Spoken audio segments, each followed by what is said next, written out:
السلام عليكم ورحمة الله وبركاته. markale kusoo dhawaada daqiiqadaha ramadaanka. Caawa waxaan ka hadlaynaa xiriirka ka dhexeeya caafimaadka maskaxda iyo cibaadada. Bisha Ramadaan, cibaadada, soonka, quraanka, sadaqada iyo acmaasha kale ee wanaagsan ayaan la nimaadaa. Haddii aan si qoto dheer u fiirinina, cibaadada ma ahan oo keliya waajib la gudanayo, waa daryeel caafimaad oo maskaxda ah.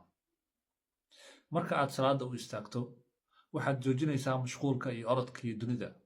Fikirka kaa yaraanaya, hadba sida uu Alla kugu waafajiyo ayaad waajibkaaga u gudanaysaa, waad ku khushuucaysaa. Sujuudda waa meel aad qalbigaaga ku nasiiso. Qof walba waxa uu leeyahay culays uu qarinayo oo nolosha ah, balse marka uu gacmaha kor u taago qofka oo uu ducaysto, waxa uu dareemayaa in culayska laga qaaday ama uu ka yaraanayo. Waxay ka hortagaan walbahaarka iyo xanaaqa. Qofka naftiisa xakameeya, maskaxdiisuna way degan tahay.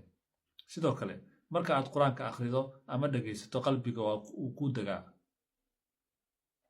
Aayadaha Alle waxay ku xasuusinayaan in dhib kasta uu leeyahay dhammaad. Waxay ku tusayaan rajo inay jirto. Marka Ramadaanka ha kuu noqdo bil aad ku daryeesho maskaxdaada si aad u daryeesho jirkaaga oo kale.